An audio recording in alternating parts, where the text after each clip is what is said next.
नमस्कार, मैं हूं शुभम शंकरधर। आप देख रहे हैं मनी 9। बजट देख लिया, अदानी की खबरें देख ली। दोनों ही खबरों ने पूरे हफ्ते बाजार में हलचल मचा के रखी। बजट की बारीक बारीक खबर भी मनी 9 ने आप तक पहुंचाई और अदानी की भी कोई खबर आपसे छूटने नहीं दी। लेकिन अब समय हो गया है देश से निकल के अपनी गर्दन उठाकर दुनिया की तरफ देखने का, क्योंकि जितने गहरे तूफान में अदानी समूह फंसा है, लगभग इतना ही बड़ा गहरा तूफान दुनिया के सर पर आ रहा है। कहीं कुछ ऐसा पक रहा है, कहीं कुछ ऐसा बन रहा है जो सामने आएगा तो उसकी तस्वीर इतनी भयानक होगी जो देखने में आपको डरा देगी। क्या है वो तूफान, क्या है वो तस्वीर, ये सब कुछ हम आपको बताएंगे आज अपने इकोनॉमिकम में। अर्थात की नई किस्त के साथ मेरे साथ स्टूडियो में मनी 9 के एडिटर अंशुमान तिवारी जी आ गए हैं। सर, बहुत स्वागत है आपका। आज अंशुमान जी से अब चर्चा शुरू करूं उससे पहले आपको बता दूं इकोनॉमिकम में खास क्या क्या है। शुरुआत अर्थात से, अर्थात पे चर्चा, उस तूफान की चर्चा, उसके बाद आपके सवालों के जवाब। सवाल आज बड़े इंटरेस्टिंग हैं क्योंकि बजट निकला, अदानी समूह की खबरें निकली, तो सवाल भी वहीं से जुड़े हुए आए हैं और बेहद रोचक सवाल हैं। उनके जवाब भी उतने ही रोचक हैं। ध्यान से सुनिएगा, कान लगाकर सुनिएगा। इसके बाद आपको आपके इनकम की बात बताएंगे। यह भी बड़ी जरूरी है क्योंकि बजट के बाद की इनकम की बात है, तो सीधी आपकी जेब से जुड़ी है, आपकी बटुए से जुड़ी है। किस्तों के सिक्के की झलक इसके बाद आप देखेंगे, वो भी अदानी समूह से जुड़ी है। बिल्कुल हाँ, इस बार अंशुमान जी ने सारी चीजें ऐसी लिखी हैं कि आपको बाजार की जो सबसे बड़ी घटनाएं थी उनके इर्द गिर्द आप महसूस कर सकें कि हाँ, ये देजा वू है, जो था, जो है वो था। और इसके बाद चलते चलते आपको बताएंगे एक खास किताब जो उन्होंने अभी अभी पढ़ के खत्म की है और वो बताना चाहते हैं कि आप लोग भी पढ़ें। मैंने जो शुरुआत में कहा, आपके मन में अब तक बेचैनी उठ गई होगी कि आखिर वो कौन सा घटना है, वो कौन सा तूफान है जो दुनिया में कहीं पल रहा है और हमको पता भी नहीं चला। चलिए शुरू करते हैं अर्थात की यहीं से। सर, कौन सी घटना की जमीन तैयार हो रही है? हाँ, इकोनॉमिकम में आप सबका स्वागत है। इकोनॉमिकम और अर्थात को जिस तरीके की प्रतिक्रिया मिलती है, जिस तरीके के सवाल मिलते हैं, जिस तरीके का प्रोत्साहन मिलता है, वो हमें प्रेरित करता है और पूरी टीम की तरफ से आप सबको आभार। हम बजट की धुंध से, बजट की चर्चा से बाहर निकलना चाहते थे और तार आपकी जोड़ना चाह रहे थे उस घटनाक्रम से, जो घटनाक्रम लगभग अडानी समूह के साथ चल तो रहा है, लेकिन उस घटनाक्रम के समूह की जड़ में एक ही चीज़ है जिसका नाम कर्ज है और कर्ज का संकट अडानी समूह पर भी है। पर ये एक नए सिरे से दुनिया में एक नए तरीके की चुनौती दिख रही है जिस पर हम चर्चा करते हैं। ये शायद, मुझे अंदाज़ है कि भारत की सुर्खियों में भी ये चर्चाएं नहीं रही हैं, लेकिन दुनिया के कई सारे हिस्सों में ये बड़ी सुर्खियां हैं। क्या आप भी ये मानकर बैठे थे कि श्रीलंका का दिवालिया होना एक अकेली घटना थी? केवल श्रीलंका एक अकेला ऐसा देश था जो बैंकरप्ट हो गया और श्रीलंका के घटनाक्रम में आप चीन का योगदान, कोविड का योगदान और रूस यूक्रेन युद्ध का योगदान ढूंढ रहे थे? नहीं। आपको बताएं कि 2022 का जब आखिरी सूर्यास्त हो रहा था तब तक लेबनान, रूस, सूरीनाम और जाम्बिया ऑफिशियली बैंकरप्ट हो चुके थे। ये देश, लेबनान, रूस, सूरीनाम और जाम्बिया, आधिकारिक रूप से दिवालिया हो चुके थे। पाकिस्तान, अर्जेंटीना, घाना, इजिप्ट और एल सल्वाडोर ऑलमोस्ट बैंकरप्ट होने के करीब हैं। आपको कोई ये घटना सुनकर, ये नाम सुनकर आश्चर्य होगा कि दुनिया में एक साथ इतने सारे देश, अलग अलग आकार के, अलग अलग अर्थव्यवस्थाओं के देश आखिर दिवालिया होने की तरफ क्यों बढ़ रहे हैं और ऐसा क्या हो गया है। महामारी तक तो ठीक था, रूस यूक्रेन युद्ध का असर, महंगाई और कर्ज की महंगाई तक तो था, पर एक साथ इतने देशों को का दिवालिया होना, बैंकरप्ट होना और बैंकरप्सी की तरफ बढ़ना दुनिया ने कभी नहीं देखा था। और इसलिए चिंता, इसलिए चर्चा, इसका शुभम ने जिक्र किया कि तूफान या सुनामी जैसी चर्चाएं अलग अलग मंचों पर शुरू हो चुकी हैं। वो मंच हमारे बिल्कुल करीब के हैं, शायद वहाँ से आवाज़ें हमारे पास नहीं आती, हम कुछ दूसरे शोर सुनते रहते हैं। दरअसल होता क्या है शुभम, कि हम उन्हीं घटनाओं को कायदे से समझ पाते हैं जो हमारे सबसे करीब की होती है, लेकिन घटनाओं का एक पूरा परिवार होता है, घटनाओं का एक वंशवृक्ष होता है जो तमाम शाखाओं प्रशाखाओं के साथ फैला होता और एक के बाद एक क्रमशः वो घटनाएं लाकर हमें यहाँ इस तक खड़ी कर देती हैं। इस घटना को समझने के लिए, इन देशों की दिवालियापन को समझने के लिए, इससे पहले कि हम आपको और भीतर ले चलें और बताएं कि कहाँ क्या हो रहा है, दुनिया के किस महाद्वीप में क्या चल रहा है, इसे समझने से पहले इसे समझने का सूत्र हमें इन घटनाओं के तार समझने का सूत्र हमें एक उदाहरण से मिलता है। आपके दिमाग में एक सवाल आता होगा कि माइक्रोसॉफ्ट ने आखिर कर्मचारियों की छटनी क्यों कर दी? माइक्रोसॉफ्ट जैसी कंपनी को कर्मचारी निकालने की क्या जरूरत थी? दुनिया में तकनीक की मांग तो कभी कम होनी ही नहीं थी। टेक्नोलॉजी की डिमांड तो लगातार बढ़ रही है, हर चीज़ के लिए टेक्नोलॉजी की ज़रूरत है और टेक्नोलॉजी के अगले लेवल आ रहे हैं। तो माइक्रोसॉफ्ट ने कर्मचारी इसलिए निकाले क्योंकि स्टार्टअप डूबने लगे थे। तकनीकी उत्पाद और सेवाओं की सबसे ज़्यादा मांग स्टार्टअप्स में थी। अब आप कहेंगे कि स्टार्टअप क्यों डूबने लगे? तो स्टार्टअप इसलिए डूबने लगे कि कर्ज महंगा होने लगा। तो कर्ज महंगा तो ब्याज दर क्यों बढ़ने लगी? क्योंकि महंगाई आ गई थी रूस यूक्रेन युद्ध के कारण। तो कर्ज सस्ता ही क्यों हुआ था? बिल्कुल। अगर कर्ज की महंगाई आ गई, रूस यूक्रेन युद्ध के कारण महंगाई आई और महंगाई के कारण कर्ज महंगा हो, तो कर्ज सस्ता ही क्यों हुआ?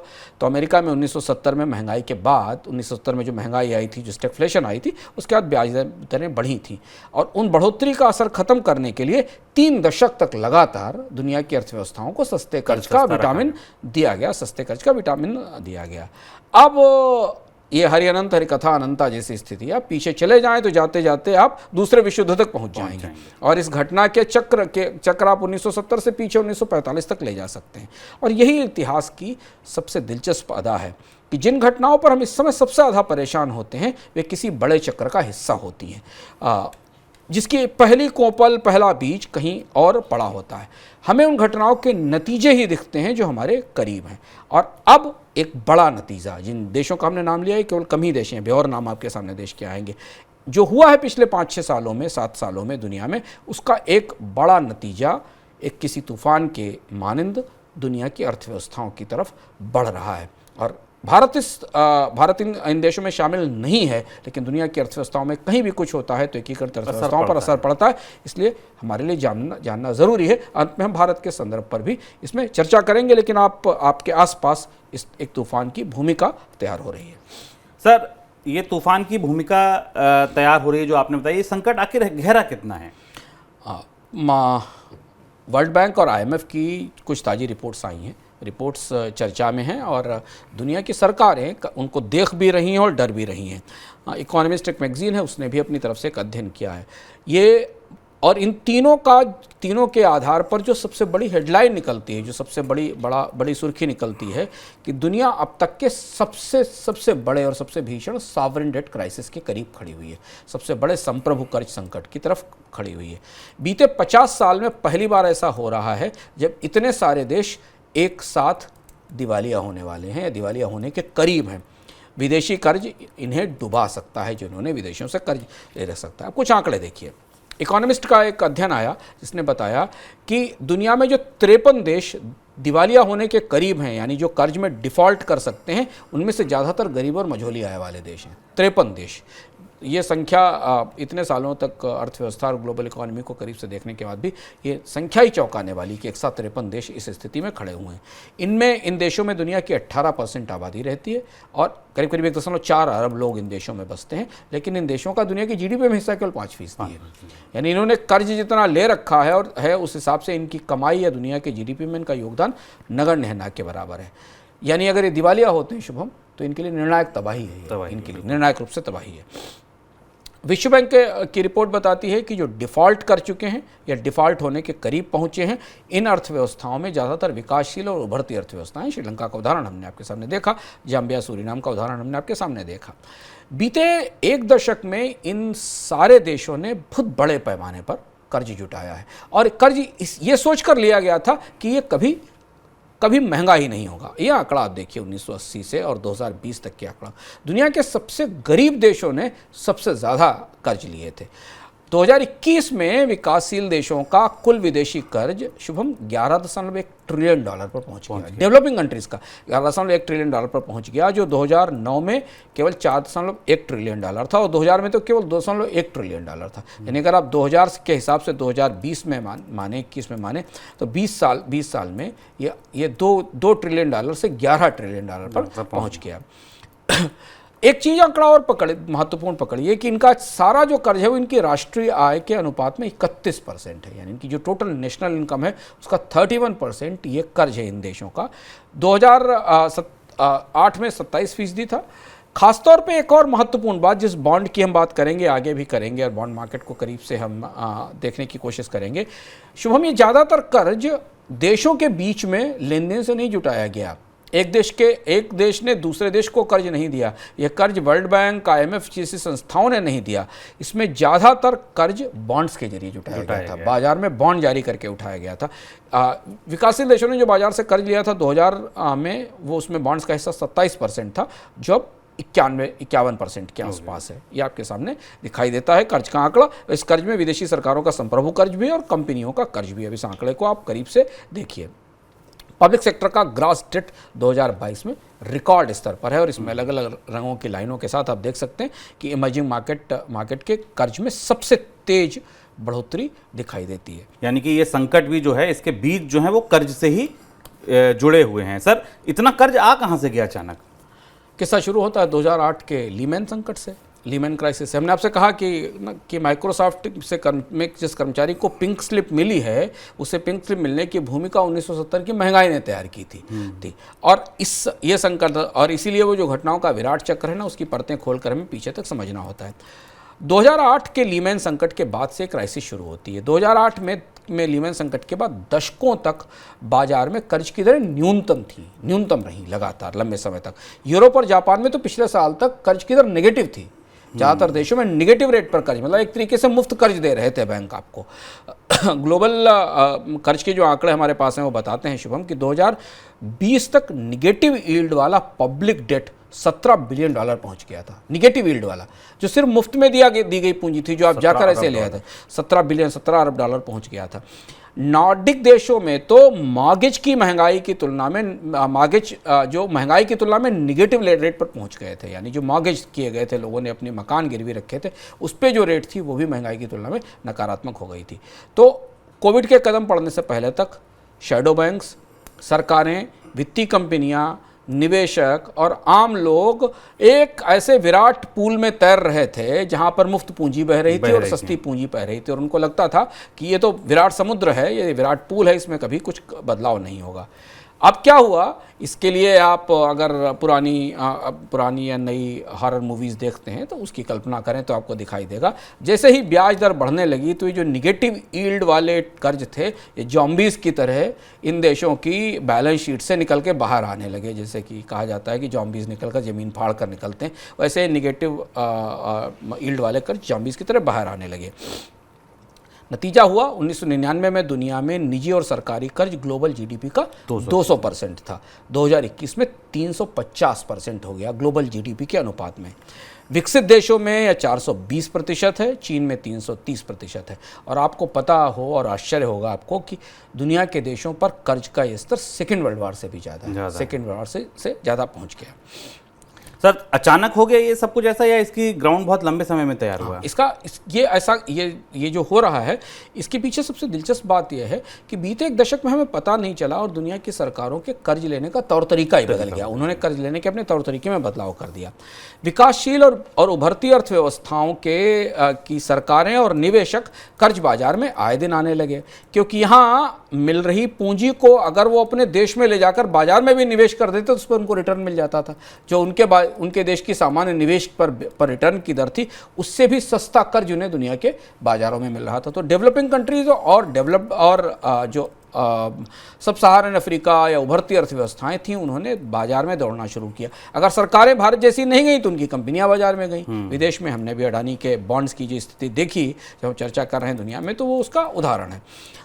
पर सबसे ज़्यादा आश्चर्य की बात, जानने की बात यह है कि पहली बार ऐसा हुआ जब अफ्रीका में, सब सहारन अफ्रीका के इलाके के गरीब मुल्क भी, बेहद गरीब मुल्क भी दुनिया के बाजार में बॉन्ड जारी करने लगे, जिनकी अर्थव्यवस्था में पीछे कोई सिक्योरिटी नहीं थी, जिनकी अर्थव्यवस्था में कोई इकोनॉमिक मॉडल नहीं था, जिनके पास लंबे समय तक कर्ज चुकाने की क्षमता नहीं थी, उन्होंने भी बॉन्ड बाजार में बॉन्ड जारी करने शुरू किए। यहाँ राजनीतिक आर्थिक जोखिम थे, लेकिन इसके बाद भी सस्ती पूंजी थी, तो निवेशकों ने इनके कर्ज बॉन्ड में खूब निवेश भी किया, निवेश भी उनको मिला। विकासशील देशों की स्थिति ये थी कि उन्हें अपनी करेंसी में भी कर्ज जुटाने का मौका मिलने लगा। आपको याद होगा भारत के मसाला बॉन्ड्स का जिक्र आता था, चीन के डिमसम बॉन्ड का जिक्र आता था, इस तरह से अफ्रीका के और बाकी देशों के बॉन्ड का जिक्र आता था। चूंकि बाजार में ब्याज दर शुभम इतनी कम थी कि थोड़ी सी ज़्यादा ब्याज दर देने के बाद इन देशों को अपनी ही करेंसी में बारोइंग की छूट मिल जाती थी। आप रुपए में भी बारो कर सकते थे दुनिया के बाजार से, आप युआन में भी बारो कर सकते थे, थोड़ा सा इंटरेस्ट रेट डिफरेंशियल दे सकते थे। तो इंटरेस्ट रेट महंगा चूंकि बहुत कम था तो इंटरेस्ट रेट थोड़ा ज़्यादा देने में इन सरकारों को कोई दिक्कत नहीं थी। याद रखना ज़रूरी है हमें, मुझे याद आता है कि सन 2000 से पहले तक शुभम अंतर्राष्ट्रीय बाज़ारों में उन देशों को जिनकी इकोनॉमी स्टेबल नहीं है, जहां पॉलिटिकली बहुत सारी उठापटक है और जिनकी वित्तीय संकटों का इतिहास है, उन्हें कम से कम उनकी अपनी होम करेंसी में तो कोई कर्ज नहीं देता था। उनकी डोमेस्टिक करेंसी में कोई कर्ज नहीं देता था। उन्हें डॉलर में या पाउंड में या अंतर्राष्ट्रीय मुद्राओं में कर्ज लेना पड़ता था। लेकिन भाई 2010 तक विकासशील देशों के 90% बॉन्ड घरेलू करेंसी में जारी होना शुरू हो गए थे। 2007 में घाना ने अपना पहला इंटरनेशनल बॉन्ड जारी किया। जैसे ही 2008 ये सर ये काम कैसे करते हैं? जैसे मान लीजिए बॉन्ड निकाला इस देश ने, फिर इनको इनकी करेंसी में कैसे मिलता है?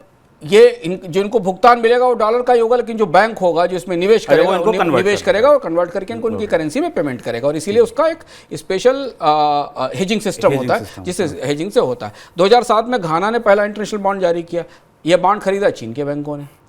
मोजाम्बिक ने सरकारी कंपनी बनाकर दुनिया के बाजार में बॉन्ड जारी किए जो दुनिया से कर्ज लेके आते थे, और ये ऐसी अनोखी होड़ थी जो हमारे आंख के सामने चल रही थी पर वे दिख नहीं रही थी, और इसमें सबसे कमजोर अर्थव्यवस्थाओं वाले देश भी शामिल थे। निजी कंपनियों ने लोन सिंडिकेशन किए, लोन बेस्ड सिक्योरिटीज़ के थ्रू बाजार से बहुत सारे कर्ज उठाए या बॉन्ड में निवेश लेकर आए। इस दौर की सबसे महत्वपूर्ण बात यह है कि सरकारों और कंपनियों ने बहुत महंगे ECBs भी उठाए, महंगे उस दौर के हिसाब से जो समय ब्याज दरें थी, क्योंकि साख कमजोर थी। कमजोर साख होने पर उन्हें कर्ज चाहिए था तो ज़्यादा ब्याज दरें, ज़्यादा रिटर्न ऑफर करती थी और उन्होंने ब्याज दरों में बढ़ोतरी की। चीन इस बाजार का सबसे बड़ा खिलाड़ी बनकर उभरा। चीन के कर्ज बाजार में जो चीन की भूमिका है दुनिया में बेहद दिलचस्प और बेहद रहस्यमय है और बहुत पेचीदा भी है, उस पर हम कभी विस्तार से अलग से बात करेंगे। चीन इस बाजार का सबसे बड़ा खिलाड़ी था 2020 में। और हुआ क्या कि 2020 में विकासशील देशों के कर्ज में प्राइवेट कर्ज का हिस्सा 62% हो गया, जो 2000 में 43% था। इसे ऐसे समझें कि IMF ने भी श्रीलंका को बेलआउट मंजूर करने से पहले यह शर्त रखी है कि जो उसके प्राइवेट लेंडर हैं उनके साथ वो केस सेटल करे। पाकिस्तान को भी बेलआउट मिलने से पहले यह शर्त रखी गई कि जो प्राइवेट लेंडर्स हैं उनके साथ सेटलमेंट किया जाए, क्योंकि IMF सरकारें तो अपना कर्ज माफ कर सकती हैं, पर जब आपने बॉन्ड बाजार से कर्ज लिया, प्राइवेट लेंडर का मतलब किसी बैंक है, उस बैंक के आगे एक निवेशक खड़ा हुआ है, उस निवेशक ने बैंक से लोन लिया और उस लोन को लेकर किसी के बॉन्ड में इन्वेस्ट किया है, तो वो कर्ज छोड़ने वाला नहीं है डिफॉल्ट की स्थिति में। कैलिफोर्निया यूनिवर्सिटी और वर्ल्ड बैंक का एक अध्ययन हम पढ़ रहे थे, वो बताता है कि 2021 में विकासशील देशों का विदेशी कर्ज $11 ट्रिलियन पे पहुंच गया था, जो 2000 में $2.1 ट्रिलियन था। इसमें बहुत बड़ा हिस्सा बॉन्ड के उसके जरिए लिए गए कर्ज का था। अब महामारी आई तो बाजार का शिराजा चूर चूर हो गया, बिखर गया, महंगाई बढ़ी, अचानक कर्ज महंगे होना शुरू हो गए। किसी ने पलट कर नहीं देखा, चाहे वो फेडरल रिजर्व हो या वो यूरोपियन बैंक हो या भारतीय बैंक हो, कि किसकी बैलेंस शीट में कितना बारूद जमा है, किसने अपनी बैलेंस शीट में कितने टाइम बम छिपा रखे हैं कर्ज के एकदम ब्याज दरें बढ़ना शुरू हुई। और हम विस्तार से इकोनॉमिक में एक बार बात भी कर चुके हैं कि दुनिया में पहली बार शायद पिछले 50 सालों में एक साथ सारी अर्थव्यवस्थाओं में ब्याज दरें बढ़ी इतनी तरह से। एक दो अर्थव्यवस्थाओं में ब्याज दरें ऊपर नीचे होती थी, पर दुनिया की सारी अर्थव्यवस्थाओं में एक साथ ब्याज दरें बढ़ी। 2020 में हुआ ये कि विकसित देशों के पास तो पूंजी थी, तो उन्होंने $12 ट्रिलियन की पूंजी झोंक के अपनी अर्थव्यवस्थाओं को कोविड की महामारी के दौरान मंदी से बचा लिया। सबको मुफ्त पूंजी दी गई, उद्योगों को फ्री पूंजी दी गई, लोगों को पेचेक प्रोटेक्शन दिए गए, अनएम्प्लॉयमेंट के बेनिफिट्स दिए गए।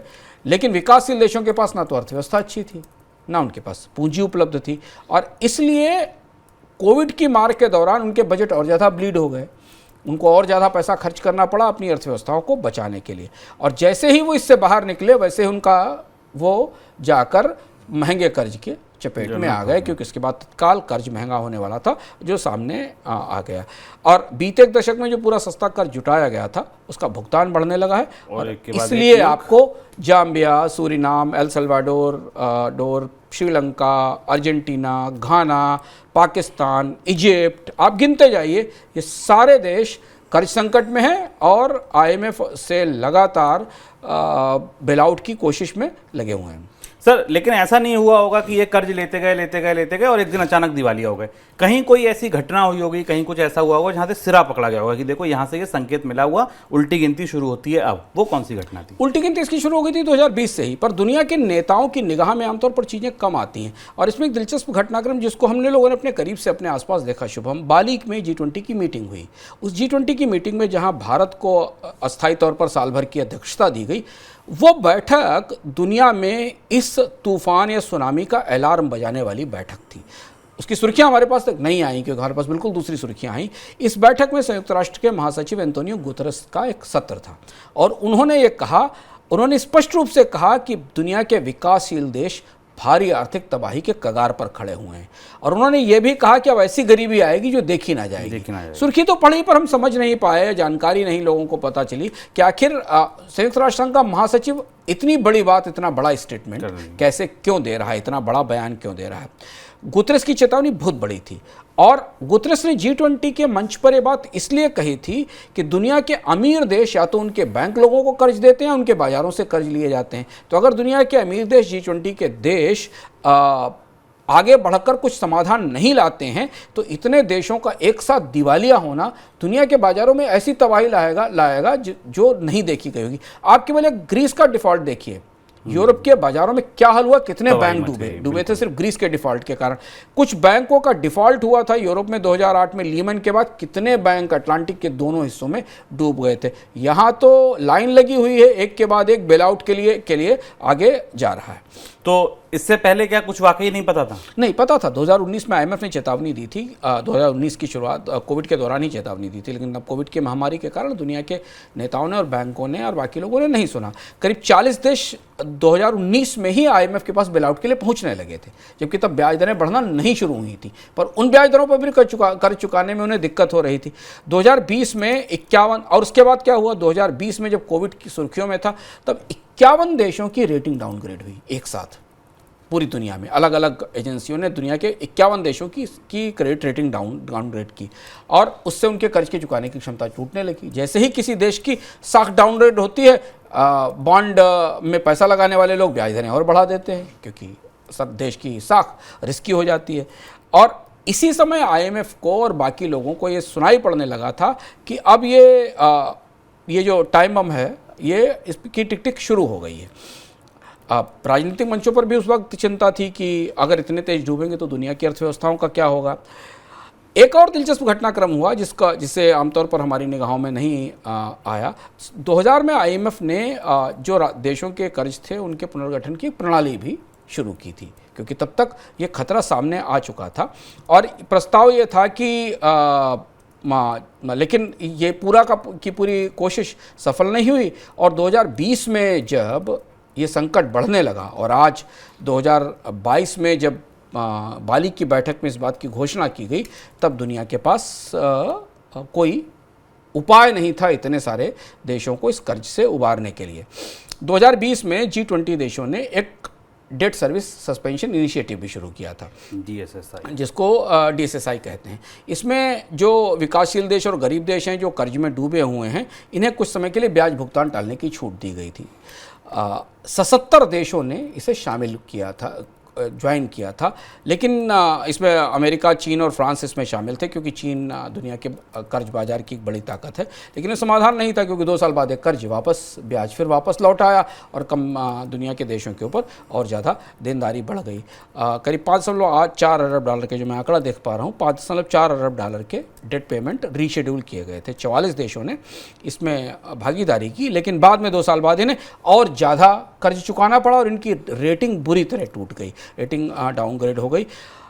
श्रीलंका, इथियोपिया, पाकिस्तान और कैमरून के साथ यही हुआ है। इन देशों को यही समस्या रही है कि इनके कर्ज बढ़ते चले गए और इनकी साख गिरती चलेगी। पाकिस्तान की साख में गिरावट के ऊपर हम लगातार चर्चा भी करते हैं। एक और जो बड़ी बात थी, क्योंकि जो हमने शुरुआत में कहा, जहाँ से आप सूत्र पकड़ सकते हैं, क्योंकि पिछले 10 सालों में शुभम दुनिया के कर्ज बाजार में प्राइवेट बॉन्ड होल्डर्स की संख्या बहुत बड़ी हो गई, निजी कर्ज ज़्यादा बढ़ गया। तो ये जो समाधान था, ये तो सरकारों के बीच में था, प्राइवेट बॉन्ड होल्डर्स में शामिल ही नहीं हुए जिन्होंने विकासशील देशों के बॉन्ड खरीद रखे थे।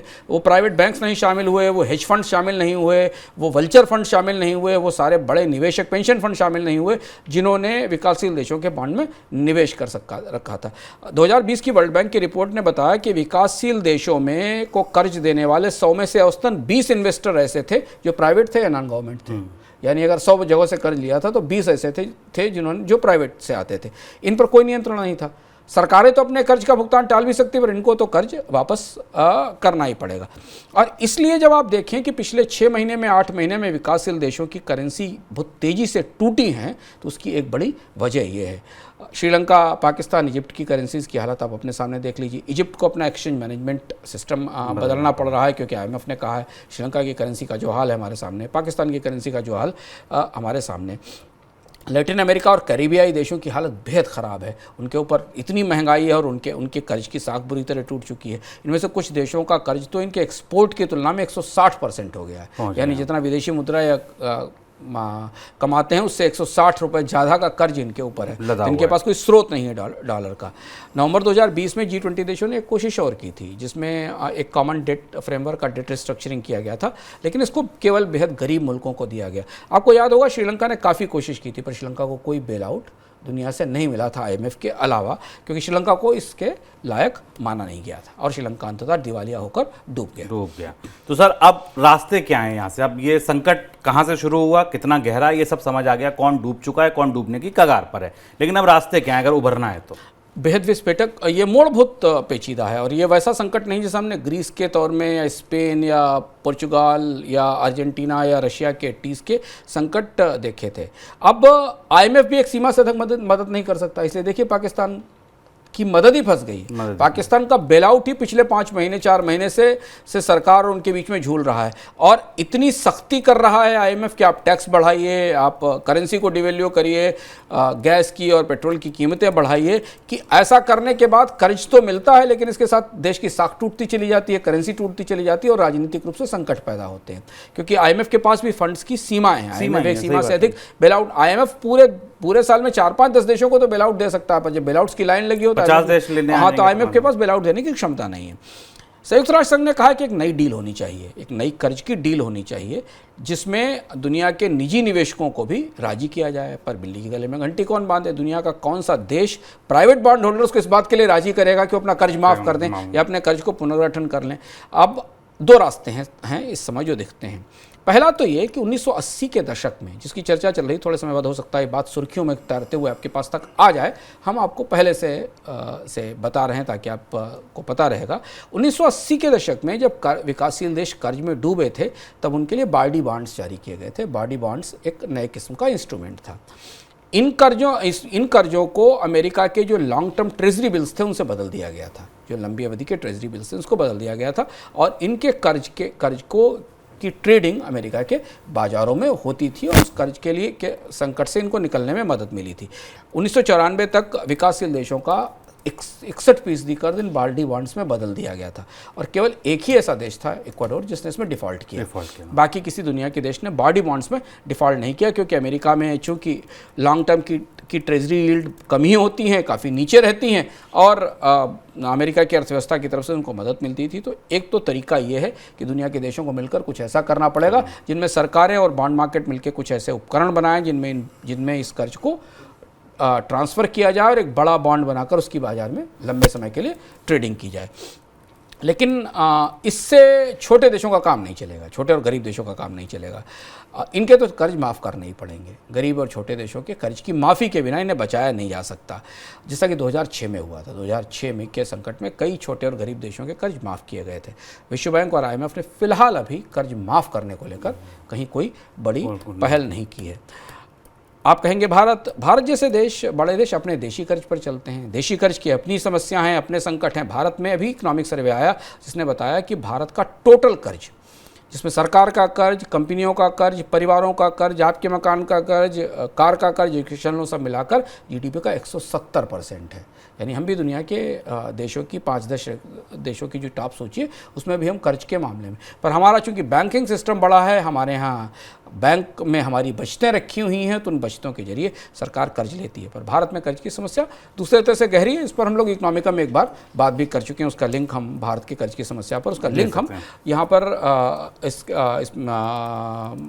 वीडियो के साथ आपको मिल जाएगा, जिसे देखकर आप भारत के कर्ज की समस्या की को गंभीरता से समझ सकते हैं कि अंदर क्या होने वाला। लेकिन चिंता ये है कि अगर इतने सारे देश एक साथ दिवालिया होते हैं तो जो तूफान उठेगा वो हमें भी नहीं छोड़ेगा। एक जगह रूस में युद्ध हुआ, रूस और यूक्रेन का युद्ध हमसे मीलों दूर है, तो हमारी स्थिति ये है कि हमारा रुपया कहाँ चला गया, फर्टिलाइजर कितना महंगा हो गया, एक्सपोर्ट जीरो हो गए, बजट बैठ गया, बजट पूरा बैठ गया, सरकार का सारा सब्सिडी का गणित बदल गया। तो ये एक ऐसा संकट है जो पहले कभी नहीं आया। इसलिए अगर आप केवल अडानी के स्टॉक के गिरने से बाजार में मेल्टडाउन से परेशान है तो विश्व बैंक IMF कह रहा है कि दमसात कर बैठिए है और देखिए, क्योंकि आने वाले समय में काफ़ी कुछ होने वाला है। भारत के लिए एक महत्वपूर्ण मौका है, क्योंकि भारत G20 की मेजबान की अध्यक्षता कर रहा है। भारत को शायद, अगर भारत आगे बढ़कर पहल करे तो शायद दुनिया के देशों को इस तीसरी दुनिया के और विकासशील देशों के कर्ज संकट का समाधान देने के लिए राजी कर सकता है। और अगर भारत की अगुवाई में ऐसा कुछ होता है तो ये भारत के लिए अंतर्राष्ट्रीय मंचों पर एक बड़ी उपलब्धि होगी। लेकिन फिलहाल दुनिया के बाजार, बॉन्ड मार्केट्स और बैंक्स एक एक कर हर देश की साख देख रहे हैं कि कब कौन गया, पहला कौन, दूसरा कौन, तीसरा कौन। और इस साल अगर आपके पास कई देशों के डिफ़ॉल्ट होने की, दिवालिया होने की, IMF के पास से बेल आउट लेने की खबरें आए तो आप चौंकिएगा नहीं और थोड़ा सतर्क रहिए वित्तीय बाजार में, क्योंकि ये इस साल का मौसम थोड़ा ज़्यादा ही ख़राब है। तो ये था इकोनॉमिकम, जिसने बताया कि आपके देश में तो एक समूह केवल कर्ज की वजह से परेशान है, एक समूह केवल ऐसा है जो FPO अपना रद्द कर रहा है और कर्ज की वजह से डूबने की कगार पर पहुँचने वाला है। लेकिन दुनिया में तो कई देश ऐसे हैं, वो एक कंपनी नहीं, एक देश ऐसे हैं जो कर्ज की वजह से डूबने की कगार पर हैं। कहते हैं कि बारिश वहाँ होगी तो ठंडी हवा यहाँ भी आएगी। वही स्थिति है कि हम भले उस दिवालिया होने की कतार में ना हो, उस विदेशी कर्ज की कतार में ना हो, लेकिन हमारी अपनी समस्याएं, और अगर दिक्कतें वहाँ होंगी तो दिक्कतें यहाँ तो आएंगी ही आएंगी। चलिए, तो ये था हमारा इस हफ्ते का अर्थात। अब आगे बढ़ते हैं और आपके सवाल जवाबों की बारी। सर, पहला सवाल आया है राजीव रंजन का। राजीव जी ये जानना चाहते हैं, क्या बजट के बाद ऐसा आपको लगता है कि सरकार बचतों को प्रोत्साहन देना नहीं चाहती? अगर आप बजट के सारे प्रस्तावों को वित्त विधेयक के साथ और वित्त मंत्री के भाषण को गहराई से पढ़कर उनकी एनालिसिस करें तो एक चीज़ बड़ा स्पष्ट लगती है कि सरकार ये चाहती है कि बजट कि अब सरकार अपने बजट से कम बचतों के लिए टैक्स प्रोत्साहन नहीं देगी। अब 3 बड़े फैसले ध्यान से देखिए। एक फैसला ये देखिए कि सरकार ने जो पुरानी टैक्स रिजीम थी उसमें कोई बदलाव नहीं किया, उसमें कोई प्रोत्साहन नहीं बढ़ाया, ना उसमें इनकम की लिमिट बढ़ाई, ना उसमें बचत के लिए, ना होम लोन के लिए कोई रियायतें बढ़ाई। वो पूरी की पूरी टैक्स रिजीम दरअसल बचतों को प्रोत्साहन देने पर आधारित थी। उसके बजाय जिस नई वाली टैक्स रिजीम थी उसमें कई सारे बदलाव किए गए, उसमें छूट की सीमा भी बढ़ाई गई, स्लैब भी बदले गए, कुछ नई चीज़ें भी जोड़ दी गई।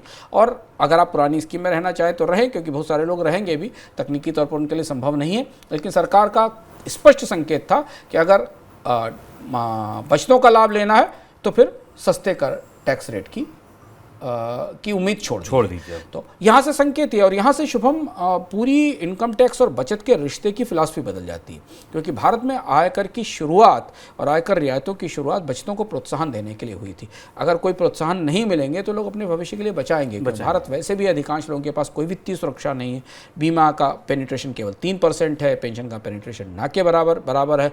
भारत में केवल 5-6% फाइनेंशियल सेविंग्स म्यूचुअल फंड में जाती हैं। तो भारत वित्तीय रूप से आर्थिक स्वाधीनता तो छोड़ दीजिए, इकोनॉमिक वनरेबिलिटी से भी के लेवल पर भी नीचे। और मनी 9 ने अपने सर्वे के जरिए ये पाया था कि भारत के करीब 24 से 25 करोड़ परिवार ऐसे हैं जिनके पास कोई आर्थिक सुरक्षा नहीं है। तो उनकी सुरक्षा के लिए ये प्रोत्साहन ज़रूरी थे। तो सरकार ने एक तो फैसला ये किया। दूसरा फैसला ये किया कि इंश्योरेंस पर पहली बार टैक्स लगा दिया गया। 5 लाख रुपए से ऊपर की प्रीमियम वाले प्लान जो आपके पास हैं, यूलिप को छोड़कर, अगर उनका जब भी आपके पास भुगतान आएगा तो उस पर टैक्स लगाया गया। तो यानी बीमा पर भी टैक्स लगा दिया गया। इन दोनों को अगर आप संदर्भ में रखें तो भारत के इनकम टैक्स के और भारत में बचतों को लेकर सरकार की नीति में एक बहुत बड़ा परिवर्तन दिखाई देता है। यानी लोग अब बचत खुद करें, सरकार को टैक्स अपने इनकम पर पे करें। और ये शिफ्ट हम लगातार करीब से देख रहे हैं पिछले 5-6 सालों से। सर अगला सवाल बड़ा मासूम सा सवाल है। मोहित ये जानना चाहते हैं अदानी ग्रुप के शेयर खरीद लें?